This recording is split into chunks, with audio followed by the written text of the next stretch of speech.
હર હર મહાદેવ। શ્રાવણ મહિનાના 8મા દિવસનું ડાયટ કેવું હોવું જોઈએ આજે તેની વાત। સૌથી પહેલા દિવસની શરૂઆત તમારે કરવાની છે। 1 ગ્લાસ નવશેકું પાણી અંદર અડધું લીંબુ નીચવીને તમારે પી લેવાનું છે, એકદમ સિમ્પલ। ત્યાર પછી બ્રેકફાસ્ટમાં તમારે લેવાનું છે 1 બનાના અને સાથે 1 દાડમ તમારે લેવાનું છે। આ બંનેને મિક્સ કરીને તમે ખાઈ શકો છો અથવા ઇન્ડિવિજ્યુઅલ તમે ખાઈ શકો છો, જે પણ તમને પસંદ હોય એ।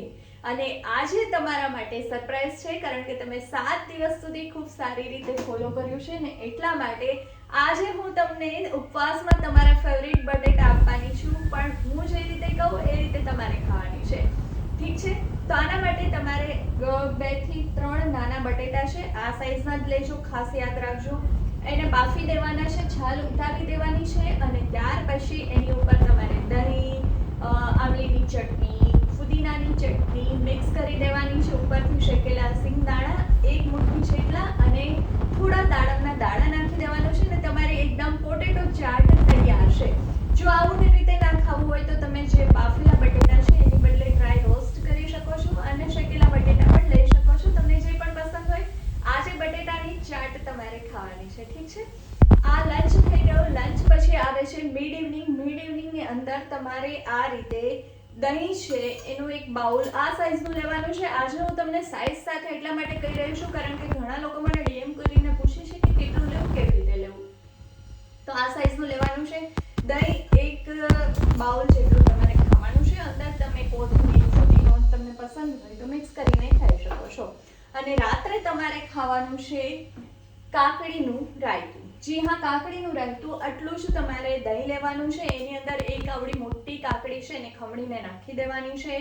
દાડમ મિક્સ કરવું હોય તો દાડમ પણ મિક્સ કરી શકો છો। પિંક સોલ્ટ જો નહીં નાખો તો પણ બહુ ટેસ્ટી લાગશે અને જે લોકો નહીં નાખે એને વધારે સારું રિઝલ્ટ મળશે। કોથમીર ઝીણી સમારીને નાખી દો, મરીનો પાવડર નાખી દો અને પછી એકદમ ઠંડુ ઠંડુ ચીલ તમે એન્જોય કરો। એટલે આજે તમને નોન કુકિંગ ડે છે એવું પણ તમે કહી શકો છો, એટલે તમારા માટે તમારે કોઈ મહેનત નહીં કરવી પડે। બીજા નંબરમાં રાત્રે સૂતા પહેલા તમારે હલ્દી ટી લેવાની છે। 1 ગ્લાસ પાણીની અંદર ઉકાળીને અડધી ચમચી હળદી નાખી દો અને ચપટી મરી નાખી દો, ત્યાર પછી એને તમારે સિપ કરીને પી જવાનું છે। આ છે તમારા 8મા દિવસનો ડાયટ ને આઈ 100% શ્યોર કે તમને ખૂબ સારું રિઝલ્ટ મળી રહ્યું હશે।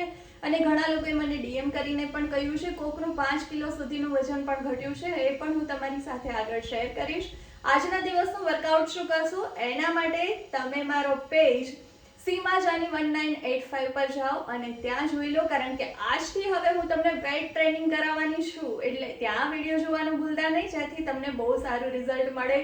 તમારા મસલ્સ ગેઇન થશે, ફેટ લોસ થશે, વેઇટ લોસ થશે, સ્કિન, હેર બધું જ સુધરશે, ઇમ્યુનિટી બૂસ્ટ થશે, એટલે તમે મિરરમાં જોઈને ખુશ થઈ જશો, એની ગેરંટી હું લઉં છું। હર હર મહાદેવ। કાલે ફરી મળીશ।